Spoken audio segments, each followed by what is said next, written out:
chaque fois que tu dois prendre des décisions importantes, chaque fois que tu dois faire des choix importants, bien aimé, prends le temps de prier sérieusement. Prends le temps de prier sérieusement.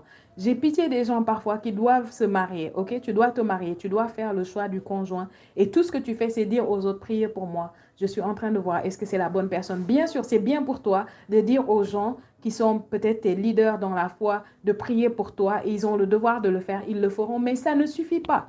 Toi-même, bien-aimé, tu dois prendre un temps sérieux de prière pour choisir ton conjoint. Comment une décision aussi importante? Est-ce que tu sais que la décision la plus importante de ta vie après celle de suivre le Seigneur Jésus, c'est la décision de qui tu vas épouser? C'est la décision la plus importante de ta vie après le fait que tu as suivi Jésus. Si tu rates cette décision, mon père spirituel disait que si tu rates cette décision, ça peut t'amener en enfer. Ça peut t'amener au ciel. Ça peut te faire accomplir ta destinée ou ne pas l'accomplir. Comment tu peux jouer avec une telle décision? Et tu dis juste aux autres de prier pour toi. Toi-même, tu ne pries pas. Quand tu dois prendre une telle décision, c'est le moment où tu pries des heures et des heures et tu n'arrêtes pas de prier tant que tu n'as pas eu quelque chose de clair. Et dans ces moments-là, tu ne pries pas n'importe quelle prière. Tu pries en langue parce que tu ne veux pas que ton intelligence te limite. Tu ne veux pas que tes émotions te limitent. Et le problème, surtout en général dans ce domaine, c'est que les gens sont submergés par leurs émotions. Et parce qu'ils sont submergés par leurs émotions, c'est très difficile pour eux d'entendre Dieu. Et ça arrive à tout le monde d'être submergé par les émotions, que ce soit dans ce domaine ou dans un autre domaine. Tu dois prendre une décision importante, majeure pour ta vie, pour ta destinée, même les petites décisions de tous les jours. Tu dois bien sûr parler avec le Seigneur, mais pour ces décisions, ce sera plus facile pour toi d'entendre Dieu que pour les grandes et sérieuses décisions. Bien-aimés, regardez comment Jésus a fait quand Jésus devait choisir ses disciples. Luc chapitre 6, versets 12 à 13 dit, « En ce temps-là, Jésus se rendit sur la montagne pour prier et il passa toute la nuit à prier. » Est-ce que vous entendez ça? Toute la nuit, il l'a passé à prier. Gloire à Dieu. Toute la nuit. Toute la nuit dure combien d'heures? Je ne suis pas une scientifique ou une experte, mais je crois que ça dure 12 heures. Du moins chez les Juifs, il y a ce qu'on appelle les veilles de la nuit. Et les veilles de la nuit, c'est 12 heures. Donc Jésus a passé 12 heures à prier. Et qu'est-ce qui s'est passé au verset 13? Quand le jour parut, il appela ses disciples et il en choisit 12 auxquels il donna le nom d'apôtres. Donc, pour choisir 12 personnes, il a prié pendant 12 heures.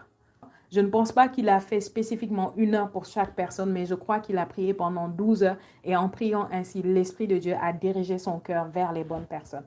Amen.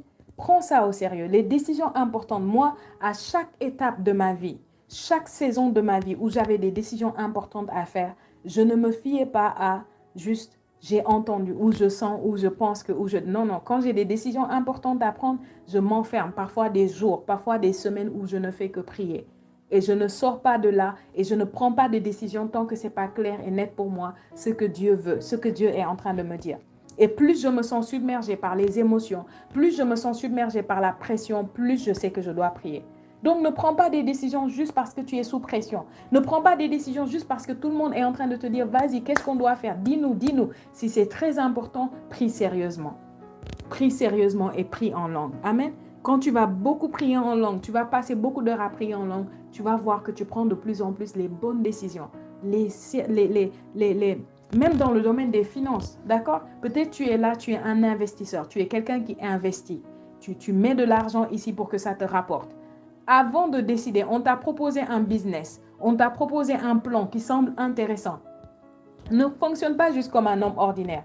Ne dis pas juste, ok, ça sonne bien, ça a l'air intéressant, d'accord, je vais me lancer, je suis sûre que ça va marcher. Non, bien-aimé, c'est sérieux. Tu ne peux pas jouer avec ça. C'est sérieux. Tu ne veux pas mettre tes millions quelque part et que demain, on t'appelle, on te dit, désolé, c'est perdu. Tu as perdu tout l'argent. Dieu ne veut pas ça pour toi. C'est l'une des choses qui va prouver que tu es fidèle dans la gestion des biens que Dieu te donne parce que l'argent que tu as ne t'appartient pas. C'est l'argent de Dieu. Dieu te l'a seulement confié.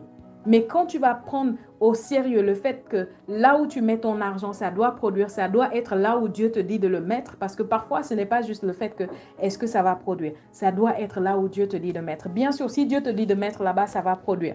Mais parfois, même si ça doit produire, ça ne prouve pas toujours que Dieu est dedans.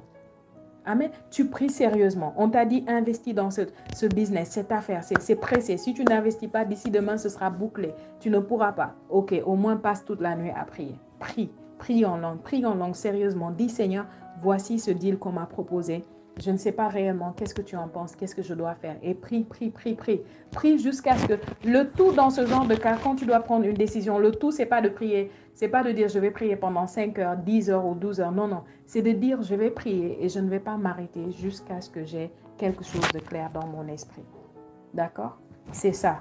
Et maintenant, quand tu te dis ça, ça peut durer 30 minutes, ça peut durer 1 heure, ça peut durer des heures, je ne sais pas. Parfois, ça peut durer des jours. Mais tant que tu n'as pas quelque chose de clair, tu ne t'arrêtes pas et tu ne prends pas une décision. Parfois, tu vas devoir arrêter la prière, aller au travail, faire une activité et revenir et continuer à prier sur le même sujet jusqu'à ce que ça soit clair et net pour toi. Amen. Bien-aimé, c'est très important. Jésus, le Fils de Dieu sur la terre, a eu besoin de prier toute la nuit pour choisir ses disciples. Toi, tu es là, homme de Dieu, femme de Dieu, tu as tes collaborateurs, les gens autour de toi. Tu prends juste des décisions. Oh, lui, il a l'air engagé. Lui, il a l'air bien. Ok, lui, il a l'argent, il donne. Je vais le choisir. Tu pourrais être en train de choisir un démon. Vous vous rendez compte que Jésus a prié tout ce temps, mais quand il a fait son choix, il y avait Judas parmi ceux qu'il a choisis. Bien sûr, Judas avait sa place et son rôle à jouer dans le plan et le dessein de Dieu pour Jésus. Mais est-ce que toi, tu as besoin de Judas dans ton entourage, autour de toi? Amen. Pour chaque décision importante dans ta vie, prends le temps de prier sérieusement. Prends le temps de te dire que, ok, c'est un sacrifice pour moi de prier pendant longtemps pour pouvoir prendre cette décision, mais ça pourrait me coûter infiniment plus cher si je prends la mauvaise décision dans ce cas, spécialement dans le domaine du mariage. Tu prends la mauvaise décision dans le domaine du mariage, ça peut te coûter cher, jusque dans l'éternité. Donc, parce que ça peut te coûter autant cher, tu peux te dire, ok, je vais vraiment faire ce que ça demande. Ce n'est rien de passer quelques heures à prier, ce n'est rien de passer quelques jours à prier, quelques mois, quelques semaines, jusqu'à ce que les choses soient nettes et claires pour moi. Au moins, je ne le regretterai pas plus tard. Amen. Merci Seigneur.